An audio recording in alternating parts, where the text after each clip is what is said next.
Hello and happy new year to everyone. आज का हम लोग का टॉपिक है मेंस्ट्रुएशन। मेंस्ट्रुएशन का रियल मीनिंग होता है किसी भी शेप की एरिया या फिर पेरीमीटर को कैलकुलेट करना।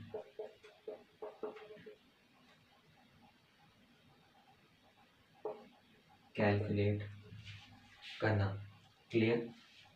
अब एरिया क्या होता है और पेरीमीटर क्या होता है, तो पेरीमीटर में आता है। सबसे पहले पेरीमीटर होता है किसी भी शेप की जो बाउंड्री होती है उसको कैलकुलेट करना, या फिर हम लोग ऐसे लिख भी सकते हैं, boundary is equals to perimeter. ठीक है, boundary of a shape and perimeter of a shape. तो बाउंड्री को ही सीधा कैलकुलेट करना, वो मतलब बाउंड्री को ही सीधा कैलकुलेट करना, और वो जो कैलकुलेटेड नंबर्स आएगा, जो भी n नंबर्स आएगा, वही हम लोग सारे के सारे शेप का मैं एक एक करके आपको फॉर्मूला भी दूंगा पेरीमीटर के लिए और एरिया के लिए अलग। ठीक है, और ये बस एक इंट्रो है वीडियो। ठीक है, it is a intro video. इसके बाद बहुत सारे एपिसोड्स आएंगे इस टॉपिक से रिलेटेड, तो बने रहिएगा हम लोग के साथ और सब्सक्राइब करें। ठीक है, तो पता चल गया पेरीमीटर क्या होता है। रिवाइज कर लेते हैं। पेरीमीटर उसको बोलते हैं, perimeter is a calculated form of a boundary of a shape. ठीक है, किसी भी शेप, ठीक है, कोई भी शेप है, तो समझ में हो गया, कोई भी शेप है। ठीक है, ये स्क्वायर ही मान लो।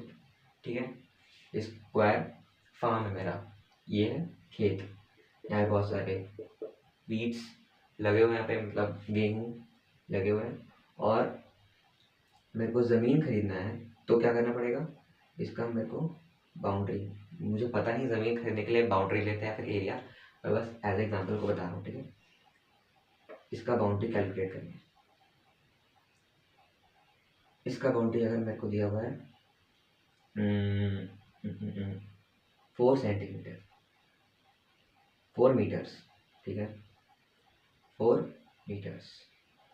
तो बेसिक्स चीज़ है कि स्क्वायर का सारा साइड्स वो इक्वल होता है, सारा साइड्स वो इक्वल होता है। ठीक है, तो क्या करेंगे, स्क्वायर का एक फॉर्मूला भी है, वो बताते हैं। स्क्वायर का फॉर्मूला क्या है, 4 इंटू साइड्स। स्क्वायर में कितने साइड्स हैं, 1 2 3 4, सॉरी 1 2 3 4। ठीक है, 4 और साइड्स का लेंथ, साइड्स का जो मेरे को लेंथ दिया हुआ है वो। ओके, अब पेरीमीटर तो क्लियर हो गया। ठीक है, अब आ जाते हैं एरिया पे। हाय गाइस, एरिया का मतलब पेरीमीटर कंप्लीट हो गया था, अब आते हैं एरिया पे। अब एरिया क्या होता है, कोई भी शेप, मान लो कोई भी शेप भाई, कोई भी शेप, रेक्टेंगल, रेक्टेंगल ही है ना, रेक्टेंगल, रेक्टेंगल के अंदर का जो सरफेस है, अंदर में जितना भी सरफेस है, ठीक है, अंदर में जितना भी सरफेस है उसको कैलकुलेट करना होता है। अंदर का जितना भी सरफेस है, ये रेक्टेंगल, ठीक है, ये रेक्टेंगल जितना भी सरफेस को कवर किया हुआ है उसको कैलकुलेट करना, उसको कैलकुलेट करना,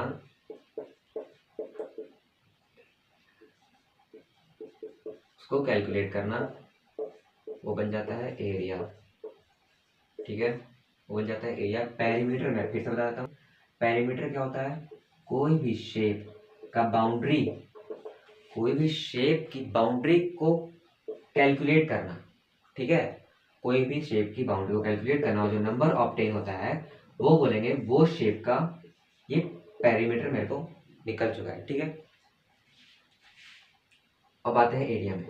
एरिया में क्या है, एरिया में जो बाउंड्री को कैलकुलेट नहीं करते हैं, बाउंड्री का तो महत्व रहता है, बाउंड्री का इंपॉर्टेंस रहता ही है, बाउंड्री का इसे लेंथ दिया हो रहेगा, इसका भी लेंथ दिया हो रहेगा, ठीक है, इसका भी लेंथ दिया रहेगा, इसका भी लेंथ दिया रहेगा सेंटीमीटर, ये भी 4 सेंटीमीटर, कोई मतलब कोई भी नंबर ले सकता है, ठीक है।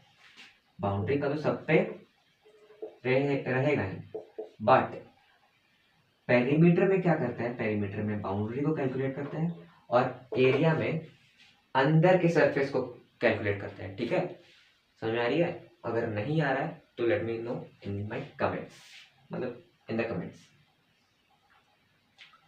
तो ये हो गई एरिया और पेरीमीटर कंप्लीट। कंप्लीट तो नहीं बोल सकते, बेसिक्स मतलब रिवीजन, बेसिक्स रिवीजन हो गया।